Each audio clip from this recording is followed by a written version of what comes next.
Welcome to Gorilla Sports Off Court, a post-game live reaction show following Game 7, Denver Nuggets versus OKC. We will be mourning the loss today. This will be a safe space to mourn, to grieve, to cry.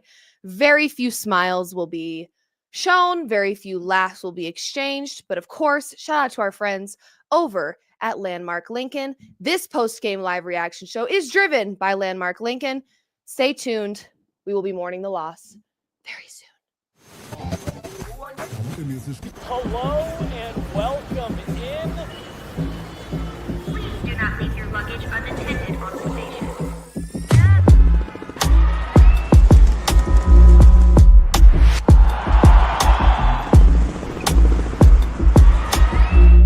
Welcome to the show.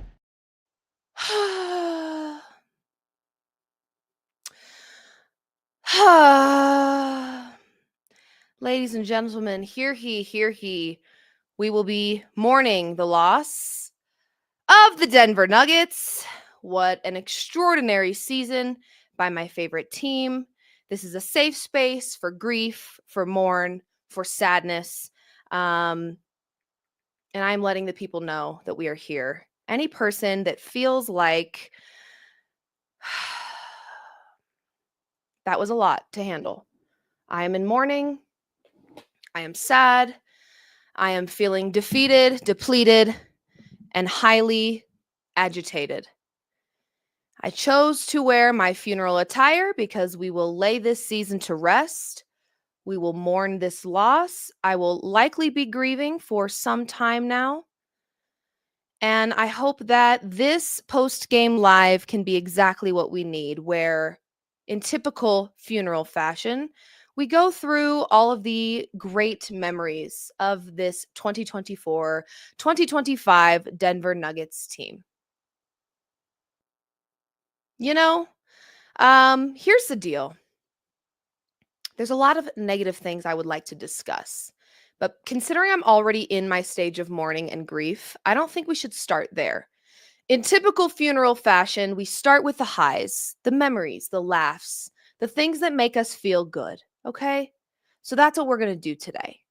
We're going to start with the good things. There's some good things, folks. Let's start there. There are very few people that anticipated that this Nuggets team was capable of a playoffs run. Now, does it hurt a little bit more to get this close? Of course. Does it feel like, this would have hurt a little less had they not gone out in such a fashion? Of course. I would likely not be this sad if I had something to hang my scarf on. This game was embarrassing, exceptionally embarrassing and very upsetting. And if you feel that way, same. Ditto. Not good. Not good at all. And I know I said I was going to start with the positives, but screw that. The negatives are right at the top of my tongue here, the tip of my tongue. See, I can't even speak. I'm so upset. The fact that you got more effort and production from a guy with a grade 2 hamstring strain than you did from your two max contract players.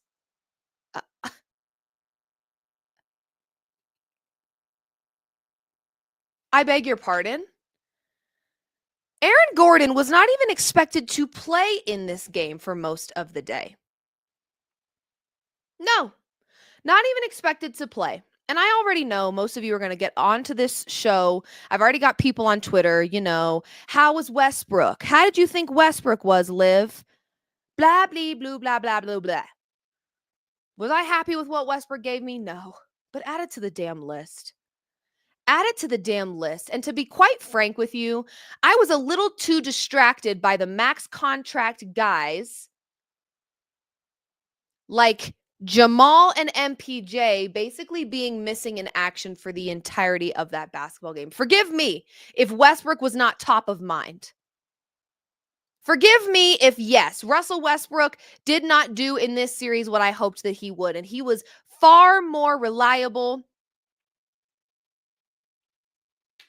in the first series than he was in this one. Yes. But You guys, have a little compassion. Would you walk into a funeral and say to someone, remember that one time you said this about the person that we're mourning? You wouldn't do that. Let me grieve. I'm at a funeral, for God's sake. Russell Westbrook did not deliver the way that I hoped he would deliver in this series. However, I was very highly distracted by the max contract players that quite literally did not show up at all in this game. And I was exceptionally distracted by the fact that, tell me why the grade 2 hamstring guy, who's basically been injured all season long, was far more active, far more committed, showing far more effort than the guys getting paid max contract money. I beg your effing pardon? I beg your effing pardon? I can't do that. I got to tell you something right now. I know the season's over, right? The season is over. There's not a whole lot we can do about this anymore, folks. It is what it is. Okay? But we got to make some off-season decisions here, and with the most swiftness. It's so funny because Alex Caruso drives me effing bonkers, right? Only because he doesn't play for my team. Oh, even in mourning, she's self-aware. What do you know? Even in this large stage of grief that I am feeling at this moment while I sit in this funeral that I'm hosting. Sean, what do you mean, what's this outfit? I'm at a funeral, for God's sake. Don't ask questions. There has to be some business decisions. It's so funny because I watch Alex Caruso in this series and he drives me nuts, right? I'm irritated, highly irritated with Alex Caruso, but I'm highly irritated with Alex Caruso. And here's where the self-aware queen stands up. Let me be self-aware because I am very self-aware. The self-aware queen deep inside of me says this. I don't like Alex Caruso because Alex Caruso doesn't play for my team. If Alex Caruso were a Denver Nugget, forget about it. The Denver Nuggets need someone like Alex Caruso that likes to shake shit up on both sides of the floor, that gets a little handsy, that plays aggressive, that changes the momentum. This is like Drew Holiday to the Celtics, folks. You get Alex Caruso, and all of a sudden, you can do some really dangerous things if you're OKC. Now, that being said, because I'm a self-aware queen, here's what I have to say. And you're going to say, Liv, you're just being a sore loser. Call it what you want. I'm mourning. I'm allowed to be a sore loser today. Leave me alone. But here's what I'm going to say. Forget about it, OKC. I hope you enjoyed this run because Minnesota's about to steamroll you. I'm not kidding. And you know that's hard for me to say because the Timberwolves, it's not like Denver Nuggets fans are huge Timberwolves fans. Let's call it what it is. I don't like the Timberwolves, but I think the Timberwolves are about to have a heyday. I'm not kidding.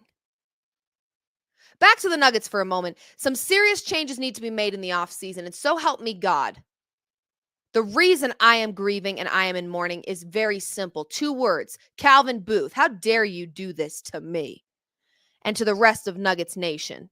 You're torturing us. Zeke's got to go. These young guys that Calvin Booth wanted to invest in, they're not built for this moment. They're not built for this moment. I'm sorry to say this, but here's the deal. To play alongside Nikola Jokic is the highest of honors. The highest of honors. We don't have a supporting cast around Nikola Jokic that is reflective of the highest of honors. Are you joking me? Sorry. Here's what I'm going to have to say to you. And folks, I want you to know something. Get on my social media and do some digging. I know you guys love to do that. You love to bookmark shit, but I bet you didn't bookmark this. I said after last year's playoffs, the only 2 from the championship run that, in my opinion, are safe are Aaron Gordon and Nikola Jokic. And the people were pissed. The people were mad at me for this comment. Liv, did you forget about Jamal Murray? Did you forget what MPJ is capable of? I didn't forget about it. Actually, that's a lie. I did forget about it. You know why? Because they're so inconsistent that I actually do forget from time to time what they're capable of. Forgive me. I have short-term memory. I've got the memory of a goldfish. So as far as I'm concerned, in this postseason run, Michael Porter Jr. should not, on any planet or in any stratosphere, Michael Porter Jr. should not be making the same money as SGA. You're kidding me. We paid MPJ off of potential, and that is sad. You can't do that these days, okay? Consistency means everything. So for those of you coming in here to get that Russell Westbrook moment of shine that you want, where you say, Liv, look at you being wrong. Look at you, Liv. Let me put some salt in your wound while you're at a funeral. First of all, that is a very rude thing to do. You need to learn a little self-respect. You are not a nice person. But if you did come here to do that, forgive me if I'm a little distracted by Michael Porter Jr. and Jamal Murray. Russell Westbrook? Ooh, okay. What kind of a contract is he on? I'm not really worried about it. What I'm worried about is the max contract players that were out there playing patty cake. That didn't look like Game 7. They weren't playing like their backs were against the wall. They weren't playing like it was do or die, leave it all out on the floor. No, we're not doing this. We're not doing this. We're not doing this. I'm sorry. Oh my gosh, I'm going to be a mean person for a moment. I have to be. I'm not doing the injury bit because I saw a guy out there with a grade 2 hamstring strain that showed up like he gave a shit. You feel me? I saw a guy out there that showed up like he gave a shit and he was very effing injured. And I get it. Michael Porter Jr. is injured. I get it. But you know what? The moment you decide to play, the moment you say my injury is not bad enough and I'm going to play, in my opinion, your injury no longer exists. You chose to play. Nikola Jokic said the same thing. So before you shoot the messenger, go ask the best player in the world what he thinks about an injury. He's going to tell you the same thing I just did, which is this. You choose to play, you play, period. Michael Porter Jr.'s inconsistencies didn't start today. They didn't start with the joint sprain. They've been happening. Hence the rumors ahead of the trade deadline. What do we do with him? Well, we did nothing with him. And we said it with conviction. We said, he's not going anywhere. He is a Denver Nugget. Well, that didn't seem like a good idea. Only morale, forgive me if the person that caused this funeral, I don't really feel like giving credit to at the moment in my highest stage of grief. I don't care about OKC right now, for the love of God. The only thing I care about is the Timberwolves showing them who's boss. And you're going to say, some analyst you are, Liv, you just sound like an emotional fan. At the moment, I am. And forgive me, you're just going to have to deal with that for just a minute, okay? I already gave Caruso, the bald man that's making me crash out every other day, a credit at the top of the show. That already hurt my feelings enough as is. Forgive me if I don't want to keep going for a minute. Let me ask you this, because I actually said this at the beginning of the year. Here I am eating my words, right? I said, I'm typically the type of person that likes to root for the team that eliminated my team because then it makes me feel better when they go the distance. No. Forget that. Cancel that. Not happening today. I'll tell you what I'm doing today. I'm saying, let's go Wolves. That's what I'm doing. Sorry about it. I'm hurt, man. You know why I'm hurt? Because here's the deal. The odds were really stacked against Denver. If we want to talk about the positives of this season, right? The odds were stacked against them. And I'm not saying, woe is me, they were victims. That's not what I'm saying. What I'm saying is they went through a lot off court, in their personal lives, and also they went through a lot in terms of injuries, coach being fired, all the things. No one really had faith in Denver like that this year. So for them to do what they did, force 2 7-game series and almost go to the Western Conference Finals, I think that's why it hurts. I think that's why it hurts, because this would have been the Cinderella story of the century, really. But it wasn't. They didn't do enough. There's no excuses, Marlon. I'm not going to throw a single one out there.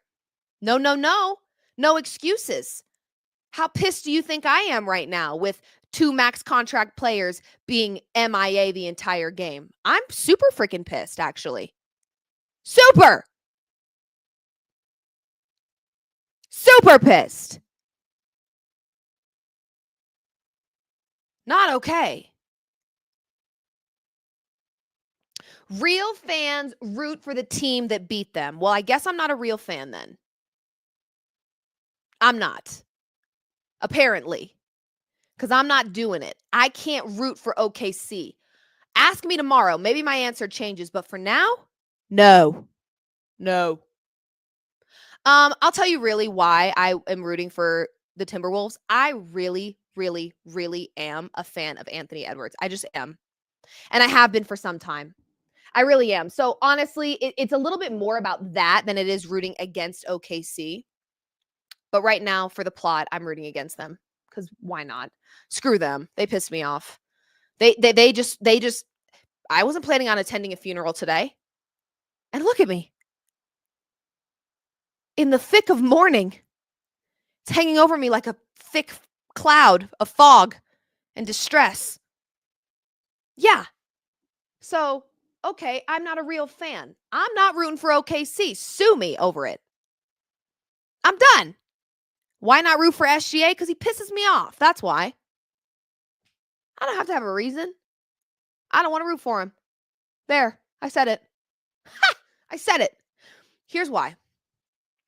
There is something, you guys are going to know what I'm talking about the moment I say it. So don't act all, ooh, what's she talking about? You're going to know. I'm going to spell it out for you. You know, I don't think that many people don't like Taylor Swift. I think that many people don't like Taylor Swift's following, the cult following, the fandom that's overly excessive. The fandom of OKC is nauseating. It gives me acid reflux. I have to take probably 2 Tums every other day when the Denver Nuggets have been playing OKC because the fandom just makes my stomach flip around into a pretzel knot. And it's not just the fandom from the fans. They should be annoying. Good on them, right? How many games has this team won this season? They should be annoying. OKC fans, have your moment. I'm not taking that away from you. It's the media. It's the media. It's the people that haven't even really seen OKC do it on the biggest stage that were just shoving it in our faces. That is the part that annoys me. But OKC fans, they should be annoying. They should be obnoxious as hell. And I hope they are. I really hope they are. They should be loud. They should be proud. I'm not mad at them for that at all. Nope. OKC fans, have your moment. You deserve it. For real. Have it. OKC Nuggets fans are the same. Yeah, but you know what? Though here's the thing, though. We weren't until we actually won a championship. You understand? We were pretty quiet until we actually had a championship we could flex. OKC got bounced by the Mavericks last season, and y'all are still loud as hell. So the fans, go ahead. It's the media. It's the media. It's obnoxious. It's annoying. Shut up. That's what it is. I'm not saying OKC doesn't deserve it. Shout out OKC. They won fair and square. They've got some talent on that team. Like I said, Alex Caruso pisses me off, but if Alex Caruso were on my team, I have a feeling I would love him a lot. That's the facts. At least she's self-aware. At least she's self-aware. That's one thing you can't take away from me. I'm a self-aware woman.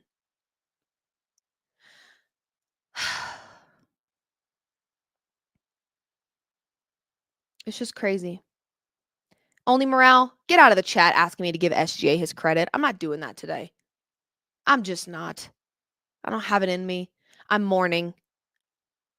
I'm at a funeral for my favorite basketball team. Would you give me a moment, please? Gosh. I mean, Lord have mercy.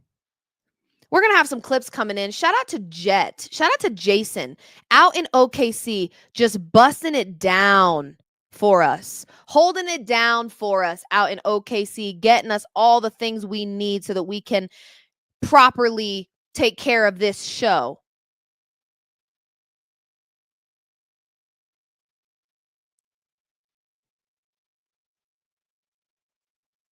You know what? Oh my God, there's so many people already on. Wow. Let's see if he's on this show. Justin Trotman. You're a freaking creepy weirdo, to be honest.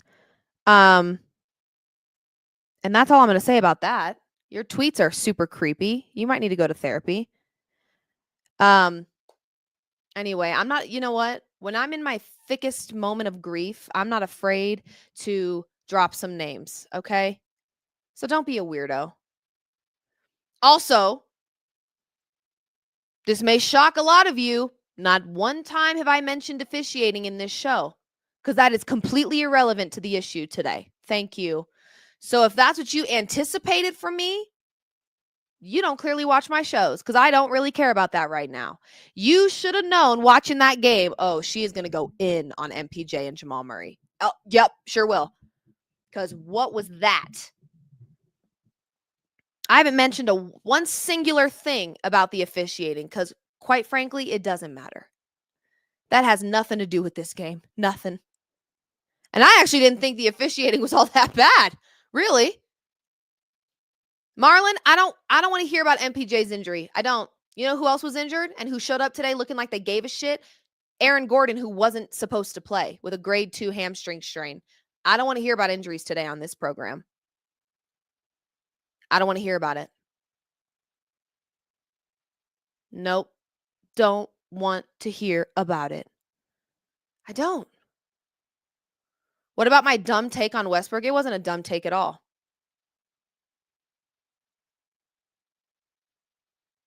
Because every one of you made it seem like Westbrook was going to be a problem every game of the postseason, and he wasn't that. So I am going to stand on it. I mean, this is the beauty of my show. You're here watching me. I'm not backing down from shit. Try again. I'm more worried about the max contract guys that didn't do their job. Imagine that. Yeah. I got a little too distracted by that Westbrook really didn't consume me the way all his ex-boyfriends got consumed today by him. Yeah. Those of you tweeting at me, the ex-boyfriends of Russell Westbrook, I can tell you this much. Liv Moods and Nuggets Nation have far more important things to worry about than Westbrook, who's not really making a whole lot of money here in Denver. Thanks. That's the truth. Your obsessive behavior with your ex-boyfriend is weird. Let it go. He is quite literally no longer your problem. And I can tell you right now, he is really not the biggest problem that the Denver Nuggets have to worry about right now. That's the truth. Yeah. I'm a little less worried about Westbrook and a little more worried about Michael Porter Jr., who's making a lot of effing money, so much money that he's got the same amount of money as SGA, the MVP of this season. We know that's coming. That's what I'm worried about. So if you want me to sit here and talk about Russell Westbrook, I can tell you this right now. I'm not worried about it at the moment. Yeah, not at all. Really not. Really, really not. Yeah. So if that's what you came here for, you should probably dip. Bye-bye. If you came here for me to talk about Russell Westbrook, bye-bye, because I'm really a whole lot less worried about that and a whole lot more worried about some other things going on in Denver. How about that? How about that? And so you creepy, obsessive ex-boyfriends of Russell Westbrook, here's the deal. He is not your issue anymore. Get him out of your search bar, you weirdo. He is not your problem anymore. Shut it down, creepy McGee. Okay? Lord have mercy. I mean, gosh. I'm sure a lot of people in my life would be calling me creepy McGee if I was still obsessed with my high school ex. Honestly, it's weird. Seriously. Will Russ stay in Denver? I don't know. Russ might want a little more money. I don't know what his plans are. I don't know what Denver's plans are. At the end of the day, really, a lot of this is going to depend on who's the head coach next season. What do they want to do with this team? How much are they going to build around Nikola Jokic? Is Nikola Jokic going to advocate for Russell Westbrook? Who knows? I can tell you right now, Russell Westbrook, in my opinion, collectively in the postseason, made more of a positive impact than Michael Porter Jr. did. And why don't you compare those contracts? Why don't you put that in your search bar history instead of typing in Russell Westbrook horrible basketball highlights like a creepy stalker ex-boyfriend that you are? Why don't you look up how much money Russell Westbrook is making in Denver versus how much money Michael Porter Jr. is making in Denver? Start with that search. Try that on for size. How about that? Based on his contract, I think anyone with a functioning brain in their head knows that Russell Westbrook exceeded expectations. Move on and shut it down before you really tick me off. You creepy McGees. You creepy ex-boyfriend weirdos. Get out of here. Seriously. Shut it down. Your ex has moved on. He's over you. And you are still stalking his profile and being a creepy weirdo. Couldn't be me. My gosh. So if you want to talk about Russell Westbrook, Liv, stand on business. Liv, you still having fun, Liv? Yeah, no, not having fun at all. But to be quite honest with you, it has really little to do with Russell Westbrook. Thank you so kindly. Common sense would tell you I'm a little more concerned with the max contract guys that didn't show up in Game 7 when it's do or die and back is against the wall and they're facing elimination than I am Russell Westbrook. Forgive me. Sue me for caring a little less about Russell Westbrook today than I do about Michael Porter Jr. and Jamal Murray. Oh, forgive me. Porter was injured. Shut it down. Shut it down. Shut it down. Because when Nikola Jokic was asked about Michael Porter Jr.'s injury, he said it's not an excuse. Yeah, he did say that. When a reporter asked Nikola Jokic, what can you guys do to keep Michael Porter Jr. locked into the game? He said, at this stage of the season, if you can't do that yourself, you shouldn't be here. Yeah, he did say that. So I don't want to hear about the injury, really. I don't. Because if I'm not mistaken, there was a guy with a grade 2 hamstring strain in this very game that showed up and looked like he gave a shit a whole lot more than the other ones did.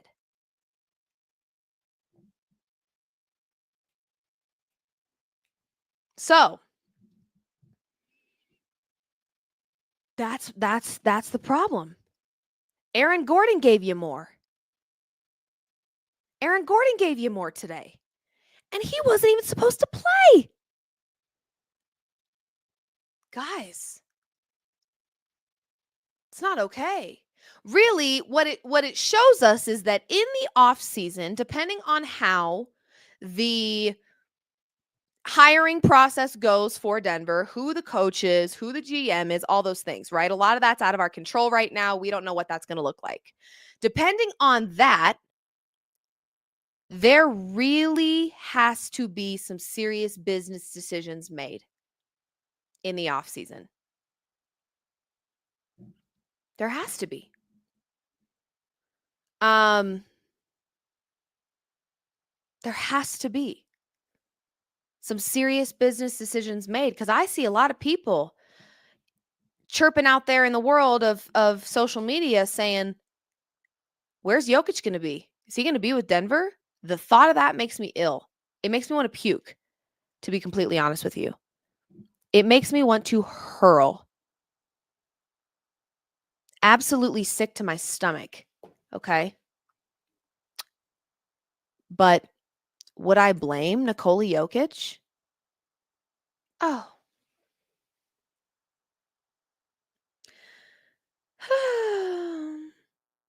Now, if we want to look at some positives, here's the deal. There was a lot of excitement around Deron Holmes, and we got to see none of that from him.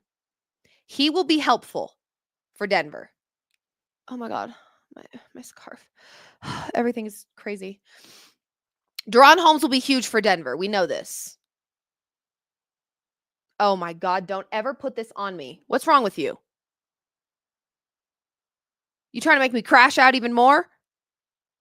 I'm already at a funeral, grieving, mourning. You trying to make me crash out? Please.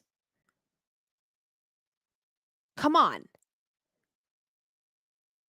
Not okay, really. That would be horrible. It's so sad because I really actually like Doc Rivers. Like, I want him to be great, but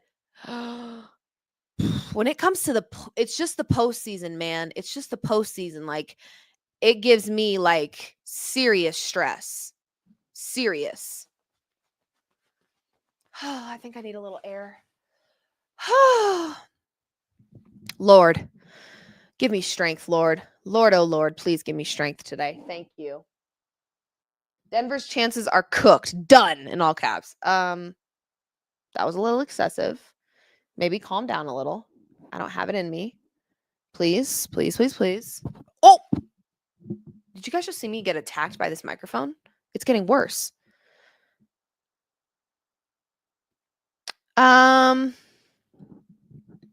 Yeah, the deal about it is when it comes to trading the guys that aren't showing up, they've been consistently not showing up, you know? So I'm not sure how many teams are looking and going, yeah, we could use a guy like MPJ. It's the truth. That's what's hard. What kind of stock does Michael Porter Jr. have right now? Let's be real.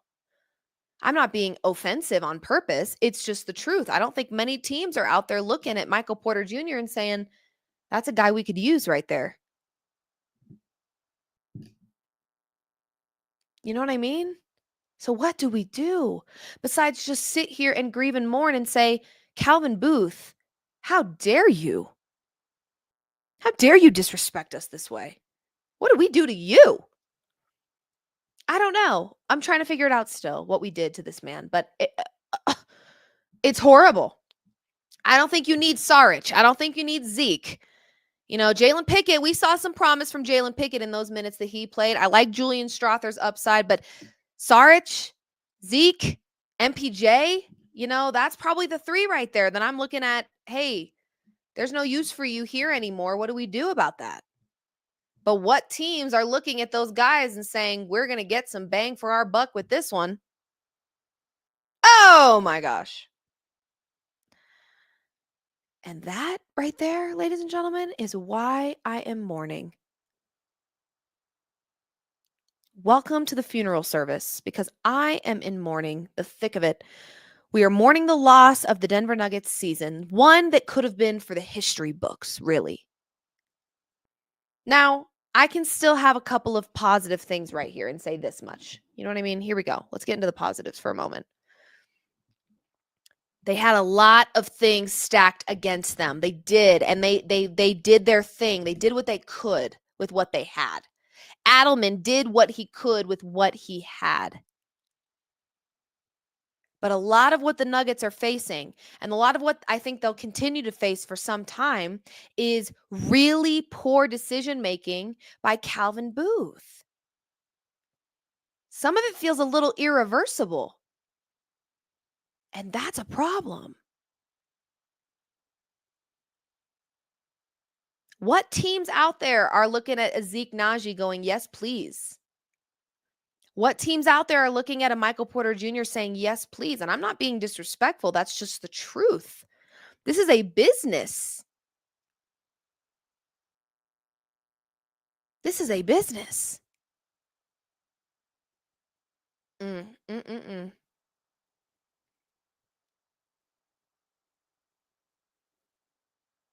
that's just it right there. This is a fantastic comment because it really is the truth. It actually a little bit reminds me of Sean Payton with the Denver Broncos. Now hear me out. Hear me out. I know they're different, but hear me out. It's that mentality of I'd rather find a diamond in the rough. I'd rather make a star, create a star, be that person that said I saw something in them that nobody else saw than just have a star. You had stars, Calvin. Hello, Contavious Caldwell Pope. Hello, Bruce Brown. You had stars. You let them walk. You understand? So that's where a lot of us are trying to figure out how the F did we get here? Because I think Calvin was a little too focused on how can I create stardom here in Denver. That's not your job, bro. You're not supposed to create stars. Lord have mercy. Zeke Naji's contract, man. He had some good minutes throughout this season, but not enough to warrant the contract, the money that he's making, doing a whole lot of nada.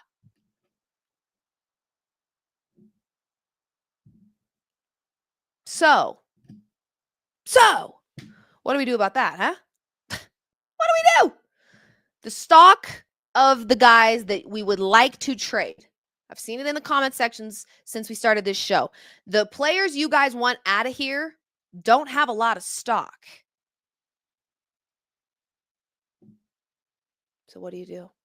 What do you do about that? What do you do? I think you get excited about the potential of Deron Holmes. Hold on to that a little bit. I think you get Peyton Watson working on his offense in the offseason. You got something there with him. Yep, you do. You continue to build around Aaron Gordon and Nikola Jokic. You do whatever you can to keep Christian Brown. And the rest of it, well, I don't know. I think really that one piece of me that's trying to be positive for next season is Deron Holmes. Okay, let's see what we've got there. Let's alleviate some of those minutes that Aaron Gordon's got going on. Deron Holmes could be that guy. Outside of that, though, working with what you've got right now, your two max contract guys have been the most inconsistent guys on your team. What do you do? What do you do about that? I don't know if there's a ton you can do. Honestly.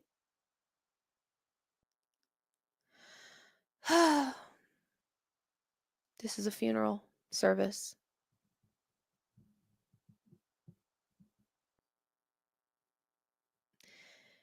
What do you guys think is going to happen with Adelman? We're about to hear from him shortly. What do you think happens with Adelman? He took this team farther than I think most people anticipated. He really did. You got to give credit where it's due, right? He took this team further than anyone anticipated. He really, really did.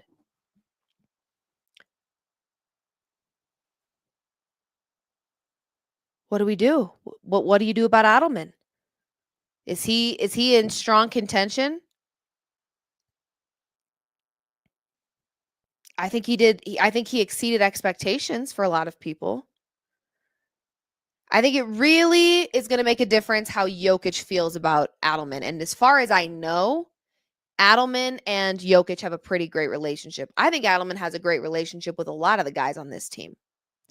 That being said, let's take a moment here and let's hear from Adelman really quickly. We've got about 2.5 minutes from him, his thoughts following this loss and the end of the Denver Nuggets season this year. Let's check that out. We'll reconvene, and then we'll have some more comments from him and hopefully hear from some of the players as well. Here's Coach Adelman.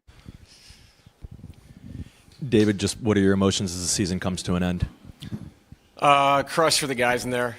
Just the effort they gave to get to this position, have the opportunity today, and then to have the start that we wanted and then for it to go sideways so quickly. I mean, I thought we controlled the pace of the game early. It's easy to forget that now. But to be up 21-10, it felt like we just could not push that thing out. That felt like the score for 4 minutes. And that was our opportunity to really take control of the game. Once they got back into it, they kept bringing new people in, and they did overwhelm us. The turnovers were a huge issue in this game, obviously. And sometimes turnovers the number doesn't matter, but 16 steals, that's live ball turnovers. That's dunks. That's 37 points off your mistakes. So you're not going to win a playoff game like that. So I give them a lot of credit. They were the aggressor. That's how the whole series has been. Early, I thought we were, and we had control of the game, and then we lost it very quickly. Yeah, man, when you lose, it's crushing. And it's the last time you'll be in the room with those guys, and it's beyond that, you only get one of these. This is the one moment we had together to make this run. And they're all individual to themselves, and they're also special. Anybody that's played sports understands that. So walking out of that locker room is, it's crushing, and it's going to take a while to get over that. Coach, 3 of your 5 starters were dealing with something in the last 48 hours. Was that too much to overcome? And also, how close was Aaron not going to be able to play today? Aaron Gordon is incredible. What he played with today, I don't know many people that would even attempt to go out there and run up and down. And he did it in a Game 7 against Oklahoma City on the road. That was one of the most incredible things I've ever seen. So, yes, he was extremely close to not playing. I was surprised, that they said, no, he's a go, he's going to start. I knew there was a chance, but in the back of your mind, you're kind of planning, I don't think he's going to have it. Guy had 8 rebounds at the half. He almost had a double-double going up and down in that kind of pain. Shot the ball. The 1-3 in front of our bench looks so comfortable. Like it's just a testament to his toughness. I can't sit here and say, hey, because we're beat up and this guy's sick that we lost. We got beat. And if we were that tired late, we certainly weren't tired early. So we had an opportunity to take control of that game, and we missed that opportunity at the end of the first quarter. And that run, to start the second, obviously at the end of the half, really put us in a tough spot.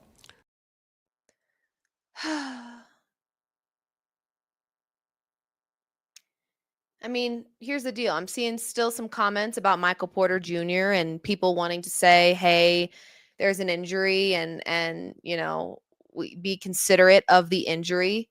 Aaron Gordon had one as well. You know what I mean? Aaron Gordon had one as well. And you could just tell he showed up differently than Michael Porter Jr. and Jamal Murray did. And to me, that's inexcusable. A hamstring? Come on. This is crazy. What you didn't get from Jamal and MPJ today. It's crazy. A grade 2 hamstring strain. I think most people were shocked to see him even play to begin with. And he played like he knew it was Game 7. Let's not forget, Michael Porter Jr. before injury was struggling with being consistent and showing up for this team on a consistent basis. That's the truth. That's the truth. We've got thoughts now from David Adelman on potentially returning next season, what that looks like for him. While this is rolling, drop in the comment section how you guys feel. Should David Adelman be a front runner for the coaching position next year for the Denver Nuggets? Obviously, it's hard to say what the Cronkies want to do when they make a large decision to fire the coach and the GM in the same day with 3 regular season games left. They clearly are looking at the future success of this team and wanting to make this franchise better. Let's hear about a minute from David Adelman on potentially returning. Let's hear his thoughts there, but get in the comment section and let me know what you guys think about Adelman's return. Should he be a front runner for next year's coaching position? Here's Adelman. Coach, recognizing the timing stinks, but not knowing when to see you again, how much do you want to be the one to continue coaching this team moving forward? I don't think it's time for me to think about that. We just lost Game 7. Our season's over. Decision makers will make that decision. Obviously, blessed to have this opportunity, take the helm and lead this team. Something, obviously, if I'm not back next year, I'll obviously never forget this. It's been an incredible experience. And to have the buy-in from the guys was really special for me. And, what we did at the end of the season, like I've brought this up a few times, but everyone's going to remember these Game 7s and the playoff series and all that. I'm going to remember the last 3 games of the season because we showed up in Sacramento in a must-win. We did it. We did it with Memphis on a Friday night. We did it in Houston. Three teams that were, vying for positions. So those were big-time games. For the guys that quickly to come together and give us this opportunity, very special to me. I'll never forget it. Something I think down the road when I'm older, this group will always remember this. It was about us in that room, like I said. I think the Nuggets have a lot of respect for David Adelman. I certainly do. And I think David Adelman has a lot of respect for them as well. So I think there has to be, a lot of consideration for Adelman as the head coach. This is a very interesting one here. Taylor Jenkins as head coach. The only thing that I think Taylor Jenkins, there was a bit of concern for me with Taylor Jenkins was his inability to take control of a culture that was getting out of control. It felt like he was almost their friend and not their coach. And I think when you've got a player like Nikola Jokic, he also has to respect you in the same way that you respect him, right? So that's my only concern with Taylor Jenkins. That being said, who knows? Who's to say? Who's to say? But I do think there's got to be some serious consideration for David Adelman, considering what he was able to do with what he was given, right? I mean, injury after injury and exhaustion, none of which are excuses. You watched Aaron Gordon do what he did today with a grade 2 hamstring. I don't know why anyone is still bringing up Michael Porter Jr.'s injuries. You can just tell by the way that Aaron Gordon showed up that even if he didn't have a perfect game, he was going to give you everything he had left. I don't think we can say the same about Michael Porter Jr. when he's chosen to play through injury. When you choose to play through injury, those injuries cannot be an excuse for poor playing. They just can't. And Michael Porter Jr. will also say that to you if you ask him that question. So Aaron Gordon, to me, is a perfect example of not letting injuries be an excuse for poor performances. If you choose to play through an injury, then you got to play through it. It can't be the reason that you're not showing up, It really can't. What's so funny, Jose? Enlighten me. Liv going off on Westbrook stance. I just find it funny. I really do. Like the obsessive behavior of Russell Westbrook haters at this point. Like, I don't know how they're not embarrassed. I had some girl, I'm not even going to mention her name because I'm not giving her the time of day. To me, she's a moron, really, truly. She tweeted, like when I said, like, I'm in mourning, she was like, good, with a smiley face. Meanwhile, her entire bio and profile and everything is all things Lakers. Like, girl, you've been mourning for the last 2 weeks. I'm not sure why you have such a big mouth at the moment. If your team was still playing, I could understand you flexing right now, but I'm not sure you have much to flex at the moment. Because while Lakers fans want to troll Russell Westbrook, I'm pretty sure he made it further in this postseason than the Lakers did. How ironic. And he was a large reason why we advanced past the first round when the Lakers couldn't. Oh, how about that? You want to get into that? No, of course you don't. No, you just want to take the bad series and flex on that and say, see what? See, Russell Westbrook helped the Denver Nuggets advance past the first round, something that Luka and LeBron together could not do. Worry about your group. Worry about your franchise that's exceptionally broken. How about that? Quit obsessing over your ex-boyfriend, weirdo. We had no center. Cool. Then worry about that. Worry about that instead of worrying about Westbrook. Get yourself a big man. How about that? It's weird. It's weird. The obsession is weird. It is. He's not your problem anymore. So why do you care? Anyone that actually watched the first round for the Denver Nuggets knows Russell Westbrook played a huge role in helping the Nuggets advance. He did. And if you choose to ignore that, you don't know ball. I don't know how else to tell you that. You didn't watch that. You did not watch that first series then. You're a casual. You didn't pay attention. And this is just a very large assumption that you're making. to fit your narrative so that you don't look like a creepy ex-boyfriend. Newsflash, you are one. He hasn't been your problem for a while. Why are you still worried about it? Worry about your team that couldn't make it past the first round. Worry about that. It's just weird. So no, and someone said it's not too late to unpin that video. I'm not weak. I'll keep that video up until I have another one that I like. I don't care.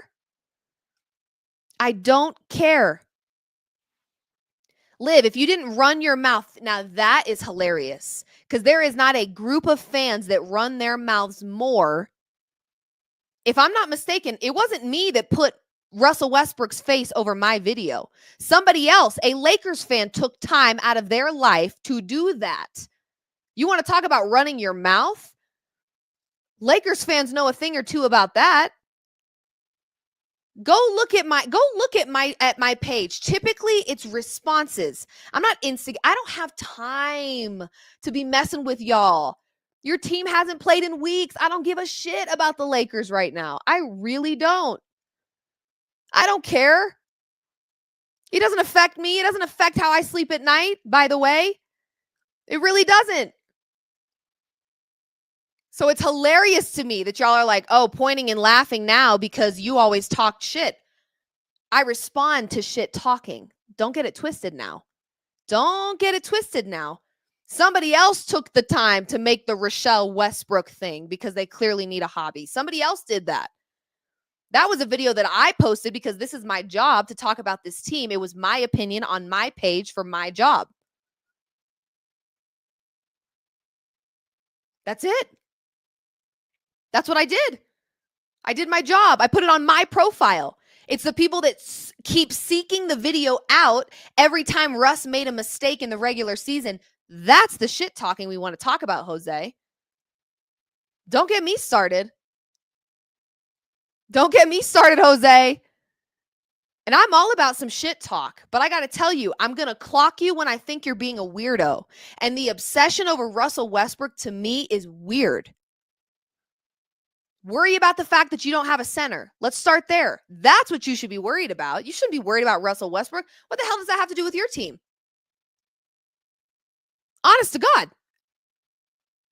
What the hell does Russell Westbrook have to do with your team? Where your team stands right now, what does Russell Westbrook have to do with your team?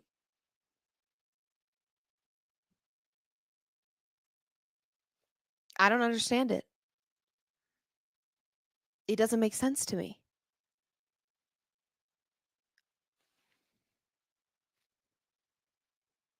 $17 chips and traded for Luka. Lakers in a way better spot than the Nugs. Really? Didn't look like that this postseason.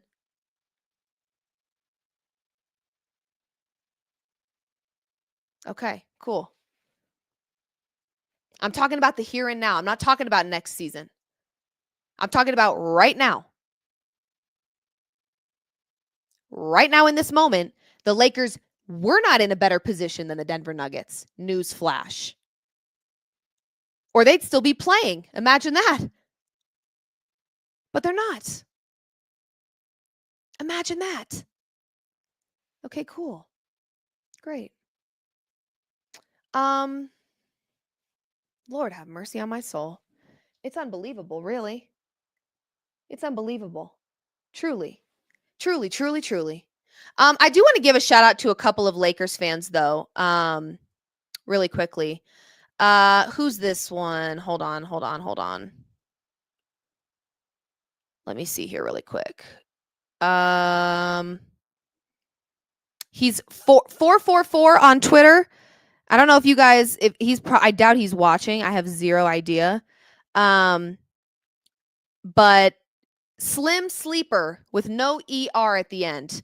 He is a Lakers fan that in the most respectful way possible talks his trash, but is not like this obsessive psychopath. And I really respect that. There are a few out there, these Lakers fans, I mean, that at least have common sense, right? They have a functioning brain in their head. And for that, I respect them dearly. So Slim Sleeper, You guys can clip this and tag him in it. That's a Lakers fan that I would probably be friends with. Slim Sleeper, I'd be friends with. He's a Lakers fan that is not delusional. He's not a psychopath. He's not creepy. He's not a weirdo. He's just a fan of his team. But he's also a realist. You understand? Some of you Lakers fans have like, I don't know. I don't know if you're under the influence or what, but you are out there. And sometimes I do get concerned for you because it's like, what? It's crazy to me. So Slim Sleeper, y'all can tag him, send this to him. I'm giving him a shout out because he to me is a Lakers fan that I'm like, yeah, talk your trash. Every once in a while he goes back and forth with me and he's talking trash and I'm like, dude, I love it. I like talking trash with people, but it's when you lose your common sense while talking to me that I'm like, okay. It feels very inappropriate for me to be arguing with a toddler online. That's how it feels sometimes when I talk to Lakers fans. I'm clearly arguing with a 4-year-old and that doesn't feel appropriate. So I'm going to shut this down really quick. But Slim Sleeper, common sense. Good guy. You can tell. He loves his team, but he's not a delusional weirdo. Love that for him. Do have to get into it though. We've got about 2.5 minutes now of Jamal Murray. I think a lot of us can agree that was not what we needed from Jamal Murray in a game 7, back against the wall, do or die, elimination on the line spot. He did not show up the way that he needed to. That's the facts. So I'm very interested to see what he's got to say. Jamal, about 2.5 minutes from him. Let's check out his thoughts, and then we'll reconvene and see how we're feeling. Here is Jamal Murray. What do you think about the job that Adelman did, given the circumstances and the possibilities of him having the interim title removed? Yeah, I think he did a great job, considering everything and just how we had to stay together. The different schemes that we came up with, AG battling through everything, Yoke battling through everything, the bench stepping up. I just thought, all in all, I think guys did just staying with it and keeping a positive attitude and believing in what we can do. Played 14 games, and we came up short on the last one. So, like I said, I'm frustrated and everything, but, there's a lot to take away from the last, 6-7 weeks or so. So, just got to keep my head, stay positive, and look forward to the next couple of months of taking some rest and then getting back to it. You know what I'm saying? So, we'll be fine. What do you think about what AG was able to give you guys today? He gave us more than I think we all could ask for. I played through a grade 1 calf strain last year, and he played through a grade 2 hamstring. So, a hamstring is no joke. I could see him limping out there, and we went zone a little more just to be able to have him out there. And, we had a lot going on, but his toughness, his mental toughness, to be able to play through that and give us what he did and stick to it. I think it was a lot. It was a lot for him to handle, and, he did a great job. So, shout out to AG for just battling and being present today. Jamal, 2 things. First, that just from where the season was, is there any pride with what you guys have been able to accomplish from the point you were at where people are losing their jobs to take a team like this to 7, or is it kind of just more the frustration in the moment, I guess? Yeah, like I just said, a lot to take away from the last 6-7 weeks. We stayed with it. We had to, figure it out, call some audibles. But, like I said, we had a long journey just to get to this point. I'm proud of the belief that we had, the positivity that we had. The guys staying together, guys were more vocal. Even guys that weren't playing, they were more vocal. So a lot of good takeaways, but came up short tonight, and that's the most frustrating part. And then 2 years removed from the championship, just what is your confidence that this core group can still win another title? 100%. Just came up short tonight. Get back in the gym and get back to it for next year. Yeah, so here's the deal. Unfortunately, I disagree. I think this core is going to have to be split up a little bit. At what point do you say, thank you for what you've done, but we've got to create some separation here because this is not working anymore? We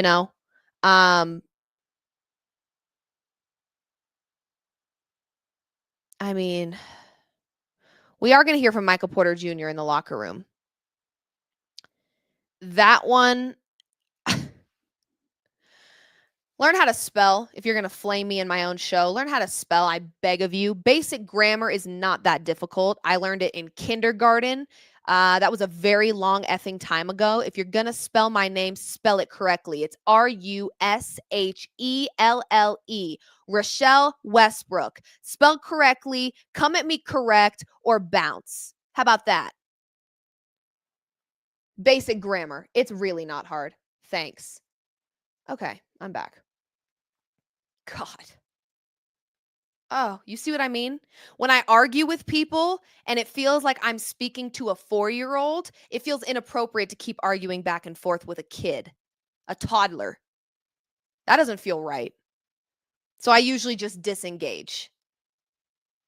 Who let the 4-year-old have a cell phone and get on Liv Moods' funeral show? Who? Oh my God, here he flipping goes again. He can't even spell the word beat a second time around. Lord have mercy. Send help. God. It's too easy. It's too easy. You can't type. You can't type. You can't type. If you're going to flame me, come at me correct. You don't even have basic grammar skills. This is crazy work. I've got time today. Yes, I do. Ooh. Ooh. Ooh. Ooh.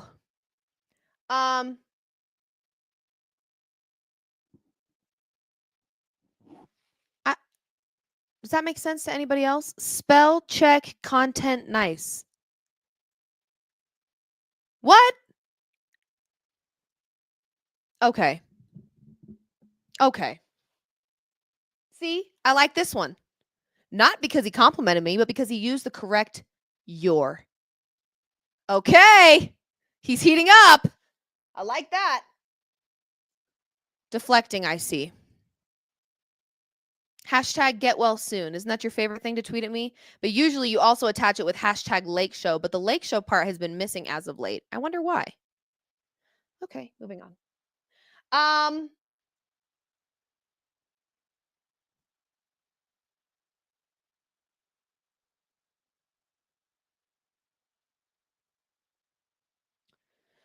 Oh gosh, you guys, it's just a tough spot. I mean, there's at the end of the day, there's zero excuses for how that game played out. No injury can be talked about, especially not when you watch what Aaron Gordon did.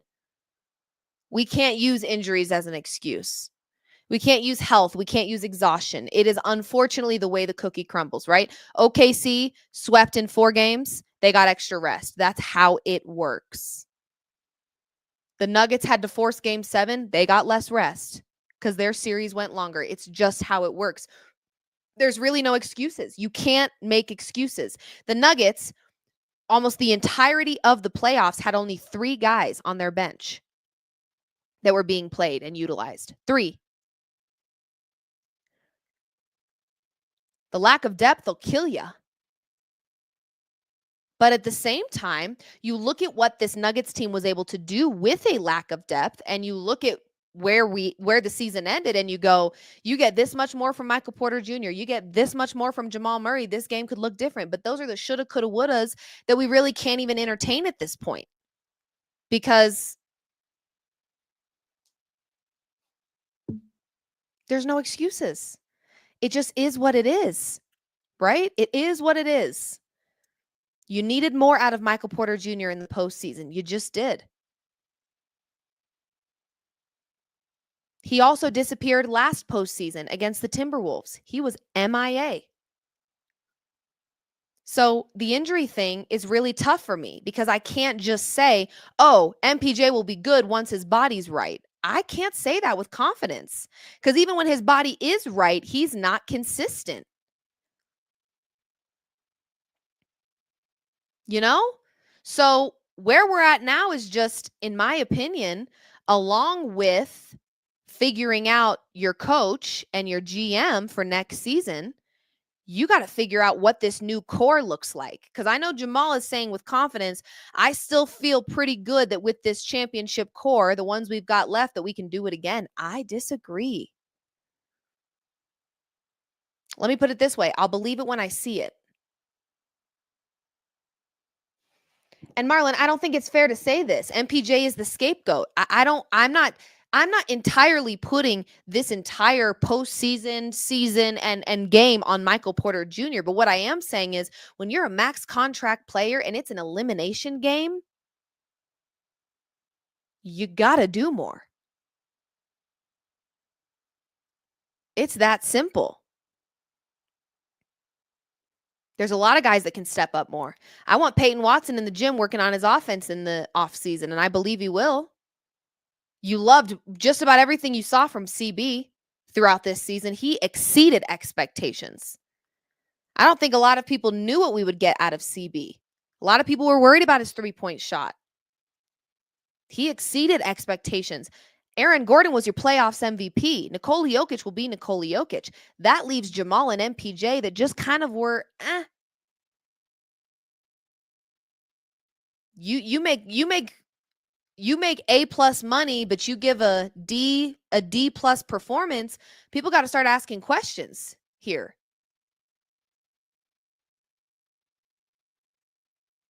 So I don't think it's that people are making MPJ the scapegoat. People are saying, hey, here's what we've got. What are we missing?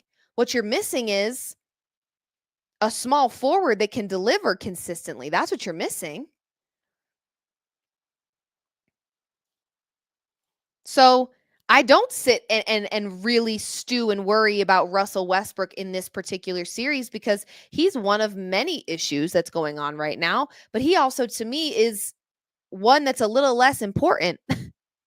He's a 17-year vet. How much longer is he going to be playing in this league? How much money are the Denver Nuggets paying him? I've got different expectations for different guys on this team. And at the end of the day, throughout this whole entire season, there has been a lot of frustration around Michael Porter Jr. and Jamal Murray not showing up when you need them to. This is before a joint strain. This is before his leg stuff. I'm not sure that you're getting out of him what you need out of him anymore. And at that point, you've got to make a business decision. That being said, you guys, we do have Michael Porter Jr. from the locker room. A little under 3 minutes from him. I'm excited to hear his thoughts on this because I would assume he's not pleased with how he performed in an elimination game. I could be wrong. But here is a little under 3 minutes from Michael Porter Jr. Let's check it out. I really wanted to win and I really wanted to help the team and to feel like everybody kind of was playing their part through this playoffs. I've been playing good basketball, AG, CB, doing probably more than they were even expected. And then to feel kind of like you just couldn't give your team what you wanted. That's really tough for me. And I know that I was, going through some things with the shoulder, with the brace had broke and I was trying to find one that fit and I felt balanced with. But it's hard. And then the shoulder, that affects so many things. That affects how you sleep. I couldn't sleep through the night very well because it was very painful. I couldn't lift. I haven't lifted, and I'm so used to playing basketball, having lifted weights and feeling strong and feeling like your shot is feeling a certain way. So there were so many parts of it that were frustrating for me. But at the end of the day, I didn't play well this series, this playoffs, and I got to figure out a way to get my body into a better place if possible and become a better player. You guys are healthy. Do you still feel like you have all the parts to win a championship in this locker room? I mean, I feel like it. I feel like, we took them to Game 7 after not really getting any rest from the last series was a battle. We took these guys to Game 7, and they're probably the best team in the league this year. I mean, we'll see what happens, but they have a championship-level team over there. They compete. They're very good on both sides of the ball, and we came up short tonight, but I don't feel like it should have got to a Game 7. There was a couple games. One we lost at home. There was another one we lost on the road. There were two very winnable games, and I feel like we got the pieces, but that's all up to the top and how they feel about it. Michael, with the season over, just what are your emotions as the season ends? I mean, I'm really devastated. Personally, just not being able to contribute how I wanted to and not being able to play the way I wanted to and just feeling kind of a little like helpless out there. Like, damn, I can't even, like, I'm trying, but I just can't go rebound how I want to. I can't box out how I want to. I can't, even when I'm shooting my shot, have no real confidence in how my jumper's feeling. And normally it feels good every time it leaves my hand, and it wasn't feeling that way. And that's hard, because if you can't do all the other little things and you also don't feel comfortable shooting, it was tough for me mentally. But at the end of the day, I had a rough injury. There was kind of a longer injury, and then I tried to play through it, but it is what it is. You see, this is the hard part. I am an empath. I really am. So I do feel for him. The injury stuff is tough. But what I'm going to say, and I mean what I say here, I'm an empath. I feel for Michael Porter Jr. being injured. I'm not a heartless human. But hearing him say, I couldn't sleep, I couldn't get in a rhythm, I haven't been lifting, that's how injured he is. In my opinion, then he should not have played, period. Because you just put him in an uncomfortable position that when he continuously is not showing up the way he needs to show up, at that point, a lot of people are saying, I don't care about the injury. You're playing. It's tough. He wanted to be there for his team. You admire that in him. But was him playing doing more harm than good? I think in a lot of ways, yes. Hearing him say, I wasn't sleeping, I can't lift, I can't train. To me, he shouldn't have played then. And those are the business decisions that the Denver Nuggets have to be better about. The loyalty we have to that 2023 championship core, the guys that are left of that core, the loyalty we have there. This is a business. Sometimes you got to let go of stuff like that if it means that your team is in a better spot to win. And we'll leave it at that. Ladies and gentlemen, thank you for joining me at my funeral service. This has been a very emotionally exhausting year. It really has. No excuses, though. These guys are too good. This is not the way they wanted to go out. It's certainly not the way I wanted them to go out. I mean, Lord, I was not expecting to spend my Sunday this way. But here we are, nonetheless. I've got a lot of love for this team. I've got a lot of excitement about Deron Holmes and the potential there. I've also got the excitement of a potential fresh start, right? You get new coach in there. You get a new GM. You maybe play chess a little bit with the guys. And there's a lot of potential for them to be revamped and refreshed next season. That being said, I think we all just need a breather. This was emotionally exhausting. I am exhausted physically, emotionally, and mentally. And now I am in the highest stage of grieving and mourning. I, until further notice, will be rooting for Anthony Edwards to get himself a ring, but I also will be rooting for the New York Knicks. Something about that team I really like. They're special. They've got a lot of excitement. I would not be mad about that either. Okay.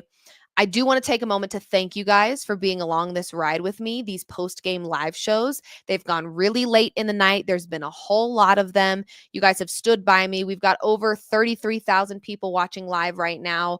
We hit our biggest live shows ever the other night with 40,000 live viewers, and I really couldn't do any of this without you guys. I know a lot of you guys want to disagree with me, and we like to troll each other on social media, but at the end of the day, I really do value all of you, even the haters, even the Lakers fans. I do value all of you because I do love what I do, and you guys have made this so enjoyable. So I think we all deserve a much-needed break for just a little bit. Now we get to watch basketball without the pressure of being a Nuggets fan. You just get to watch good playoff basketball. So I'm seeing all your guys' comments. Anthony, TJ, the number one and only. I'm seeing all you guys in here, and I really, really appreciate you all. Seriously, I really, really do. So thank you guys tons. Now we just get to watch some playoff basketball and place some futures bets. I did place a futures bet on the Timberwolves to win it all. I just felt like they had good value. OKC right now doesn't have any value. The last time I checked, it was minus 160 for them to win it all. They are still the favorite. I think after them was like plus 440 for the Knicks, and then also plus 550 for the Timberwolves. So I did do a little sprinkle there on the Timberwolves. Yeah, this was not the way we wanted it to end, but it is what it is, right? Not a whole lot we can do about it. So I just appreciate you guys being on this journey with me. Thank you, thank you, thank you, thank you. And of course, I will keep you guys posted on what's next for Liv Moods, what kind of content you guys can expect. I love you tons. Go Nuggets always and forever.